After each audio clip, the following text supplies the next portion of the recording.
This is KM Weiland, and you are listening to the 174th episode of the Wordplay Podcast. You know all those fun extra features in DVD movies? Well, to my way of thinking, why should movies get all the goodies?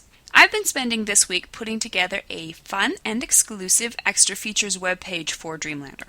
I admit I'm doing it as much because it's a ton of fun as because I think readers will enjoy it. So when the book comes out, December 2nd, be sure to check the back pages to find out how to access fun stuff like extra maps, character interviews, deleted scenes, and the story soundtrack. How to write sympathetic characters.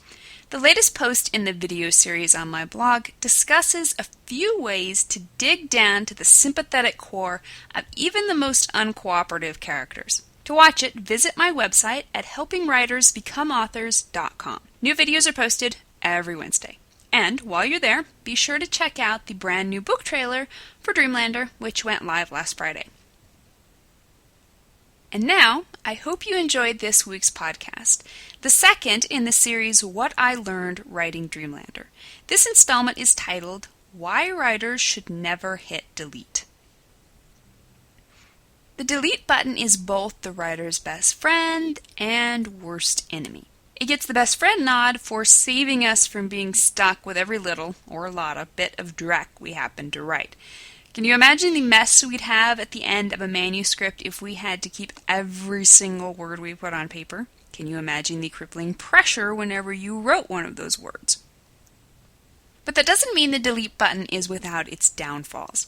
Today we continue our month-long series discussing some of the writing and life lessons I learned while writing my upcoming fantasy novel Dreamlander, available December 2nd. And one of the biggest of those lessons was also one of the simplest. Never delete. Never, ever delete.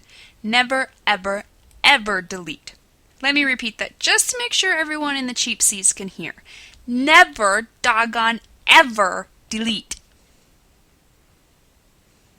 So, now that we've got that cleared up, let me note that I am actually aware of the total contradiction there.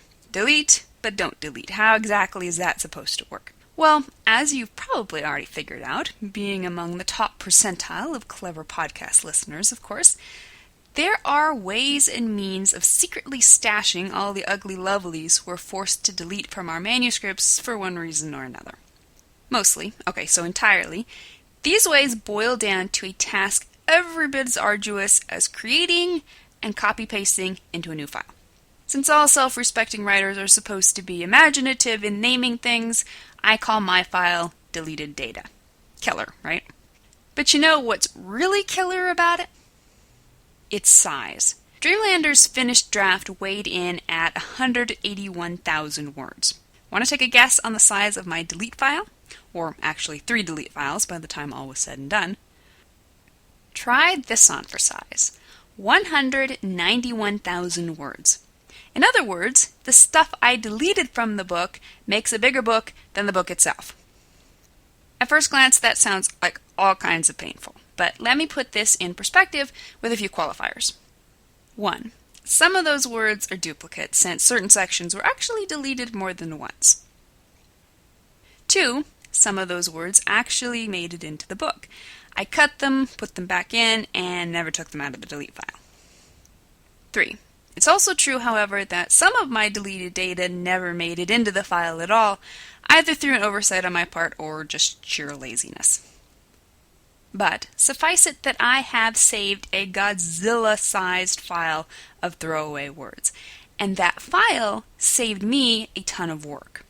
Why? 3 reasons a delete file saves writers' work. 1. Deleting hard-won, beloved words is tough. Removing them to a separate file allows you to take them out of your manuscript without losing them entirely. It eases the pain of separation and makes killing those darlings just a little bit easier. 2. Sometimes writers change their minds. Have you ever written a chapter, condemned it as junk while in a bad mood, and deleted it, only to realize that, whoops, you just made a major mistake? By the time Dreamlander was finished, several scenes I had abandoned early on in the process had made their way back into the book.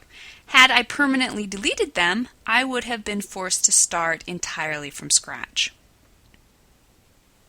3.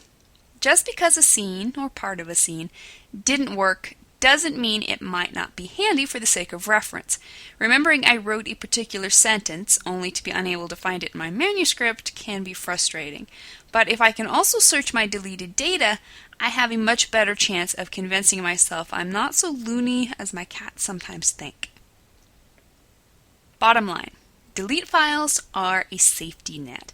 And in a journey as potentially perilous as writing, why not take a few easy precautions to save yourself time and stress later on? Thank you for listening to the Wordplay Podcast. To read a transcript of this episode, you can visit my website at helpingwritersbecomeauthors.com. And be sure to check back again next week.